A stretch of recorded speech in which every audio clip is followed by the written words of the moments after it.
It was a bright afternoon when Marcus stepped out of his car in front of the Grand Hotel. He had been on the road for hours, and after a long flight and an exhausting business meeting, he was looking forward to some much-needed rest. The hotel looked impressive, with its towering glass windows reflecting the sunlight. The front doors automatically slid open as he walked inside, and the cool air-conditioned breeze hit him, a welcome relief from the summer heat. Marcus had made a reservation in advance. Everything was set. His flight had been on time, and he'd received confirmation from the hotel just the day before. He smiled to himself, thinking how lucky he was to stay in such a high-end place. He had worked hard for his success, and nights like this felt like a small reward for his efforts. He approached the reception desk where a young woman was typing away on her computer. She looked up as Marcus stood in front of her, giving him a polite smile. He returned the smile, giving a small nod in greeting. "Good afternoon. I have a reservation under the name Marcus Williams," he said, his voice friendly and calm. The receptionist's smile faded slightly as she typed into the system. Her fingers paused over the keyboard for a moment, and Marcus noticed a slight hesitation in her movements. She glanced up at him briefly, but didn't meet his eyes. Instead, she focused on the screen. "I'm sorry, sir, but I don't see a reservation under that name," she said, her voice flat and businesslike. Marcus frowned. "I'm sure you have it. I confirmed everything yesterday," he replied, trying to remain patient. He pulled out his phone, opening the email confirmation to show her. The receptionist glanced at the screen but didn't take the phone. Instead, she clicked a few more times on her computer, then looked up at Marcus again. "I'm sorry, sir, but the hotel is fully booked. I don't see any available rooms," she said, her tone still impersonal. Marcus felt a wave of confusion. He knew for sure that he had a booking. He double-checked the email on his phone. The confirmation clearly showed his reservation. He tried to stay calm, but the uneasy feeling growing inside him was hard to ignore. Something wasn't right. "Is there someone I can talk to? Maybe the manager?" Marcus asked, keeping his voice steady. His mind started to race, wondering if there was some sort of mistake. But a part of him already felt like this was no mistake. He had experienced similar situations before, although never quite as directly. The receptionist's response was barely a glance toward him. "The manager is busy at the moment. I can leave a message, though," she said, her voice giving no hint of urgency. Marcus could feel the frustration building. He wasn't one to lose his cool, but something about the way the receptionist was acting didn't sit right with him. He'd been in situations like this before, situations where the problem was more than just a simple mistake. He had been refused service at other places simply because of the color of his skin. His stomach tightened as he realized what was happening. This wasn't just a mix-up. This was racism. But Marcus wasn't the type to back down easily. He stood firm, looking directly at the receptionist. He wasn't going to leave without an answer. "Please, can you call the manager? I'm sure we can sort this out," he said, his voice firm but calm. As he waited, he steeled himself for whatever would come next. But deep inside, he knew this was about more than just a room. This was about standing up for what was right. Marcus stood there, waiting for the receptionist to make the call. He could feel the tension rising in his chest. The quiet hum of the hotel lobby seemed louder now, and the cool air around him felt almost too still. He watched as the receptionist fumbled with her phone, dialed a number, and held it to her ear. Her eyes darted briefly toward him, but she quickly looked away, focused entirely on the call. "Hello, yes, I have a customer here." "No, he doesn't have a reservation. I don't know if we can help him." "Yes, he's asking for the manager," she said in a clipped tone. Marcus caught the edge of her words and the way she spoke with such disinterest. She was talking about him like he wasn't even standing right in front of her. Marcus shifted his weight from one foot to the other. He wasn't angry yet, but the frustration was bubbling up inside him. He had been in situations where he was dismissed, ignored, or told he didn't belong. He knew the signs, and the more he thought about it, The more he felt that was exactly what was happening here. A few minutes passed before the receptionist finally hung up the phone. She glanced up at Marcus but didn't speak right away. Her fingers played with the edges of the desk, tapping nervously, like she was deciding whether to apologize or continue with her previous attitude. "The manager is on their way," she said flatly. "Please wait over there." She gestured to a seating area across the lobby. Marcus nodded slowly, but he wasn't sure if he could sit and wait much longer. He felt his patience thinning. It wasn't just about the room anymore. It was about respect, about fairness. He had stayed in many hotels before, never once encountering anything like this. What made this situation worse was that he could feel it wasn't just a mistake. The longer he stood there, the more it became clear to him. It wasn't about being fully booked. It wasn't about confusion. This was something else entirely. He took a deep breath and walked over to the seating area, but he didn't sit down. Instead, he crossed his arms and stood by the windows, looking outside as if the answer might be out there somewhere. He knew he couldn't let this go without doing something. A few minutes later, the manager walked into the lobby, a middle-aged man in a suit. He was tall, with short cropped hair and a serious look on his face. He walked toward Marcus without a smile, but his eyes met Marcus's for just a moment, long enough to give him the feeling that the situation might change. The manager didn't waste time with pleasantries. "I understand you're having an issue," he asked, his voice smooth but with an edge of impatience. Marcus took a step toward him. He could feel the anger rising now, but he was careful to keep his tone calm. "Yes, I've been told that there's no room for me, despite having a confirmed reservation," he said, handing over his phone again, showing the manager the email confirmation. The manager glanced at the phone briefly, then looked back at Marcus. "I see," he said slowly, as if weighing his words, "but I'm afraid I don't see your name in our system either." His tone was polite, but the way he spoke suggested he wasn't really trying to help. Marcus felt his chest tighten. There it was again, dismissal, indifference. It was as if the manager wasn't taking him seriously. "I've had enough of this," Marcus said, his voice steady but firm. "I know what's going on here. This is about me being black, isn't it?" The manager's expression flickered for a moment, almost imperceptibly, but he quickly masked it. "I assure you, sir, that's not the case," the manager replied, though his tone didn't quite match his words. Marcus shook his head. "I've seen it before. You don't even realize it, but this happens all the time. It's always the same. It's not a mistake. It's not a coincidence." His voice didn't rise, but there was a conviction in it now. He wasn't about to back down. The manager's eyes narrowed for a second, but before he could speak, Marcus held up his hand. "Call it what you want. But I'm not leaving until I get what I came for," Marcus said, his voice firm. He wasn't going anywhere. He would stay and fight this. The tension hung in the air between them as they stared at each other. For a brief moment, the manager looked uncertain, but he quickly regained his composure and turned to leave. "Please, wait here," the manager said stiffly, before walking off toward the back offices.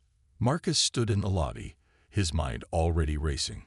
Something was going to change today. He wouldn't just let this slide. Marcus stood in the lobby, his thoughts racing. He felt a strange mix of anger and determination. He had been in situations like this before, where he was treated differently because of the color of his skin. It wasn't the first time he'd felt dismissed or ignored, but it was the first time it had happened in such an open, blatant way. The more he thought about it, the more convinced he became that this wasn't just a mistake or misunderstanding. This was racism, plain and simple. He watched as the manager disappeared into the back offices. The hotel was quiet now, the sounds of the busy city outside muffled by the thick glass windows. Marcus took a deep breath, trying to calm himself. He had to think carefully about his next move. It wasn't just about getting a room anymore. This was bigger than that. This was about standing up for himself and for anyone who had ever been treated unfairly because of their race. As he stood there, He noticed the receptionist still sitting at the desk, her eyes occasionally glancing at him. She didn't seem to care much about what was happening. She was either unaware of the injustice she was part of or simply didn't care. Either way, it didn't matter to Marcus. His focus wasn't on her, it was on what he could do next. He wasn't going to let this slide. Minutes ticked by, and the silence in the lobby grew heavier. He wasn't going to leave until he had a solution, but he also knew that he couldn't just demand a room and expect everything to be fixed. No, that wasn't how he would handle this. Marcus had learned a long time ago that sometimes you had to take matters into your own hands. He took out his phone and began searching. He quickly pulled up the hotel's website and started looking for information about the ownership and management. It wasn't hard to find. He had done this before, tracked down the details of companies and businesses that had wronged him or others. Marcus was no stranger to research. The more he looked, the more the pieces started to fall into place. The hotel was part of a chain, but it was privately owned. That meant someone was in charge of this specific location. Someone who had the power to make decisions. Someone who could fix this mess. Marcus found the name of the owner listed on the website, along with some contact information. His mind raced as he thought about what he could do next. He didn't just want to fix this situation. He wanted to make sure this didn't happen again to anyone else. He wanted to send a message. He wanted to show that racism wouldn't be tolerated. With a calm but focused mind, Marcus picked up the phone and called the number for the owner. He wasn't sure if it would be answered, but he had to try. The phone rang a few times before someone picked up on the other end. Marcus introduced himself, explaining the situation briefly, but making it clear that he wasn't going to accept the way he had been treated. He didn't have to say much more. The owner, surprised at the call, listened carefully as Marcus explained what had happened and why he was so upset. The conversation didn't last long, but in that short time, Marcus made his point clear. He wasn't going to let this slide. He would take action. As he hung up the phone, a sense of determination settled over him. He had made the call. He had taken the first step. And now he had to see it through. Just as he put the phone away, the manager returned. He walked toward Marcus with a different look on his face, one that was more concerned than before. It seemed like things were about to change. As the manager walked back toward Marcus, there was something different in his stride. He wasn't walking with the same confident, almost dismissive attitude from before. This time, his steps were slower, more cautious. His eyes met Marcus's briefly, but he didn't hold the gaze for long. It was as though the manager wasn't sure what to say or how to handle the situation anymore. Marcus couldn't help but notice the change. It was subtle, but it was there. The manager stopped in front of Marcus and cleared his throat, glancing at the receptionist before turning back to him. "Mr. Williams," the manager began, his voice sounding less sure than before, "I've spoken with the owner, and we've come to a resolution." He paused, as if gathering his thoughts. "I apologize for the misunderstanding, and I'd like to offer you a room at no charge for the night." Marcus stared at him for a moment, not quite sure if he had heard right. The apology was unexpected, but it didn't feel genuine. It felt rushed, as if the manager was simply trying to get rid of him. "I don't think this is just about a free room," Marcus said calmly, his voice steady. He wasn't about to accept the offer without a deeper resolution. "I came here to be treated with respect, like anyone else. It's not just about getting a place to sleep for the night. It's about how I was treated from the moment I walked in." The manager's face tightened, but he nodded slowly. "I understand," he said, his voice still trying to sound apologetic. "I've spoken to the owner, and we're going to make sure this doesn't happen again. There was a mistake with the reservation system, and the staff member didn't handle the situation well." He paused, as though trying to figure out his next words. "We'll review the situation internally to make sure something like this doesn't happen again." Marcus didn't feel reassured. The apology was too little, too late. The words sounded rehearsed, not like a real acknowledgement of what had happened. He had been treated unfairly, and now the manager was just trying to cover it up. "You've been treating people like me this way for a long time, haven't you?" Marcus said, his tone calm but piercing. The words hung in the air, and the manager shifted uncomfortably. "I don't know what you're talking about," the manager replied quickly, but there was a slight tremor in his voice. "This isn't about race." Marcus shook his head slowly. "You may not see it that way, but I do. And I'm not the only one who's been treated like this, am I? You think you can just hide behind your mistakes and misunderstandings, but it's clear what's been going on here." The manager fell silent. His face turned a shade paler, and for a moment, he didn't seem to know how to respond. Marcus could see it. The discomfort, the guilt. It wasn't just the situation that was weighing on the manager. It was the realization that he had been part of something far bigger than just a simple mistake. Marcus wasn't about to let it go. He knew that if he accepted this shallow apology, it would be like saying that what happened to him was okay, that it was no big deal. But it was a big deal. People like Marcus had been standing up against this kind of treatment for years, and he wasn't going to stop now. "You need to do more than just apologize," Marcus said firmly. "You need to fix this. This can't happen again." The manager's shoulders slumped slightly, but he didn't say anything. It was clear that Marcus's words were sinking in. The apology wasn't enough. It wasn't even close. Marcus wasn't done.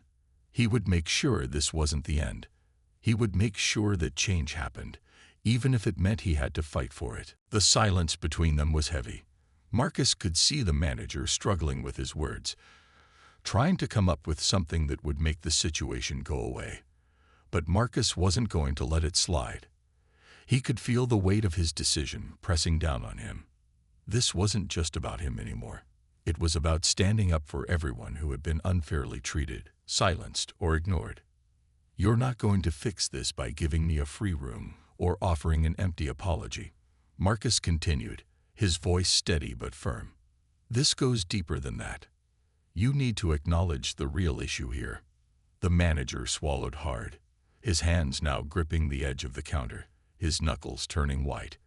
It was clear that he wasn't used to being challenged like this, especially not by someone who was so calm and composed. But Marcus wasn't going to back down. "I'm not just going to leave," Marcus said, his voice unwavering. "Not until I know this hotel, and this entire chain, is held accountable for what happened here today." The manager's eyes flickered nervously, but he didn't respond right away. He was caught in a moment of realization, the pressure of the situation mounting on him. Marcus could see it in his face. The manager didn't want to deal with this. He didn't want to confront the truth. "I'll have to speak to the owner again," the manager said quietly. "We need to get this sorted out. I understand that you're upset, and I'll see what I can do to make sure this doesn't happen again." Marcus raised an eyebrow. "See, that's the problem right there. You keep saying you'll see what you can do. You're not taking responsibility for what happened. You're just pushing it off onto someone else." His voice was getting stronger, and he could feel the anger rising again, but he didn't want to let that anger take control. He needed to stay focused. The manager didn't have an answer for that. He just stood there, looking down at the counter, as if he could somehow will the situation to fix itself. But Marcus knew better. He knew that nothing would change unless people were forced to face the uncomfortable truth. "I've been thinking," Marcus said, his tone taking on a new edge. "This isn't just about me, and it's not just about this hotel. This is about every single person who's been told they don't belong, who's been treated like they're less than. And that's what I'm going to change." The manager's eyes widened slightly, realizing that Marcus wasn't just some angry guest looking for a refund. He was a man with purpose, someone who wouldn't be silenced. Marcus took a deep breath, steadying himself. "You don't have to like it, but you do have to do something. It's your responsibility." With those words, the manager finally nodded, though it wasn't a confident gesture. He was defeated, and Marcus knew he had won this battle. But this wasn't over. Not yet. The manager turned to leave again, but this time, He didn't walk with the same air of superiority. He walked slowly, as if he knew the truth now. He couldn't walk away from it. Marcus had made sure of that. And the message had been sent. As the manager disappeared into the back office again, Marcus stood there for a moment, feeling a sense of satisfaction. He had done what he came here to do.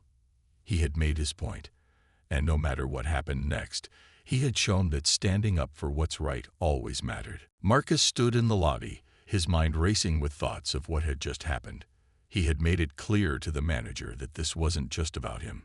It was about the system, the way people like him were treated in places like this every day. He had spoken with conviction, and he knew that his words had landed. But deep down, Marcus knew this was only the beginning. He didn't want to just make the manager feel bad or embarrassed. That wouldn't solve anything. No, Marcus needed more than that. He needed change. He needed people to understand that racism, in any form, should never be tolerated, especially in places of business where people came to be treated equally. The minutes ticked by slowly as Marcus waited for the manager to return. Every second felt like an eternity. He thought about the countless times he had been in situations like this, where he had to fight for respect. But this time felt different. This time, he wasn't backing down. He wasn't going to just walk away with an apology and forget about it. Not this time. The manager finally reappeared, looking far less confident than before. He didn't seem to know how to approach Marcus now. His body language had changed completely. His shoulders were slumped, and his eyes were downcast. He was no longer the man in charge. He was now just another person in a difficult situation. "I've spoken to the owner," the manager said, his voice quieter than before, "and we're going to take immediate action. We're going to implement a new training program for the staff to make sure that something like this never happens again. We've also decided to offer you a full refund for your reservation, as well as a complimentary stay at any of our other locations." Marcus listened to the manager's words, but they didn't really land. He had heard these kinds of promises before. People apologized, said they were going to change, and then nothing really happened. He wasn't about to fall for that. "That's a start," Marcus said, his tone calm but firm. "But it's not enough. What about the other people who have come through this hotel and faced the same kind of treatment? What are you doing to make sure this doesn't happen to them?" The manager looked taken aback for a moment, clearly not expecting to be pressed further. "We'll make sure it doesn't happen again," he said quickly. "We'll work to create a better environment for everyone." Marcus shook his head slightly. "That's not enough. You can't just fix the issue for me and then expect everything to be okay. You need to show that you understand what's been going on here. This is bigger than one bad interaction. This is about the way your staff use people of color. And that has to change. It has to be real, not just surface-level changes." The manager opened his mouth to respond but hesitated. It seemed like Marcus's words were starting to sink in. The manager wasn't arguing anymore, wasn't trying to defend the hotel's actions.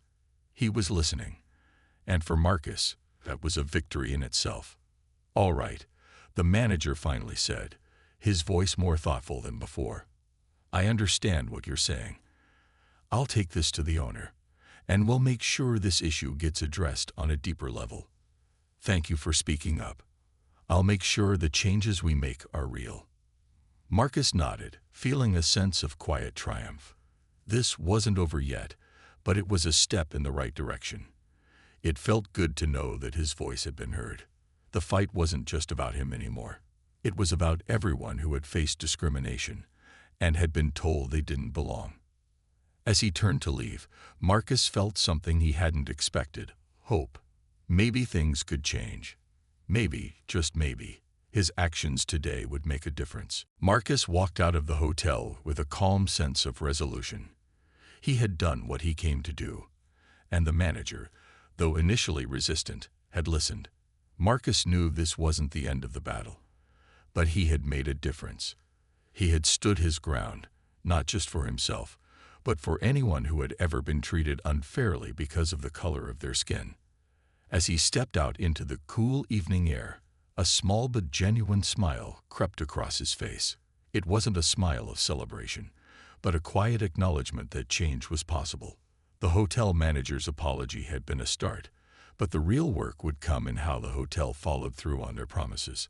Marcus wasn't foolish enough to think that one conversation would instantly fix everything. But it was a first step, a big one. He could still feel the weight of the situation in his mind, the anger and frustration that had pushed him to take action. But now, it was accompanied by a sense of hope. Maybe the manager would follow through. Maybe the staff would actually change. And if not, Marcus knew he'd be ready to keep pushing until they did. As he walked to his car, he thought about the many people who had to fight similar battles, not just in hotels, but in everyday life. It wasn't just about hotels or businesses.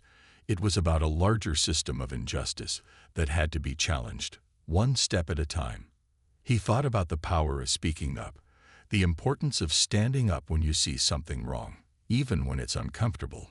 Marcus had learned a lot from this experience. He had learned that it wasn't always easy to confront the truth, especially when it came from an unexpected place. But he also learned that his voice mattered, and that by standing his ground, he had made someone listen. And that was no small thing. In a world that often tried to silence people like him, speaking out had its power. He took a deep breath and smiled again, this time a little more widely. The road to change wasn't easy, and it wasn't quick, but he was willing to walk it. He wasn't just fighting for himself. He was fighting for everyone who had been pushed aside, ignored, or told they didn't belong. It was a fight worth having. As he drove away from the hotel, Marcus looked at the streetlights flickering on one by one. He thought about what he had said to the manager and what he had yet to say to the world. There were still battles to be fought, injustices to be righted, but in this moment, Marcus felt something that had eluded him for a long time. Peace. He had done what he needed to do, and now it was up to the hotel to show if they would truly change. It wasn't the end of the story, it was just the beginning.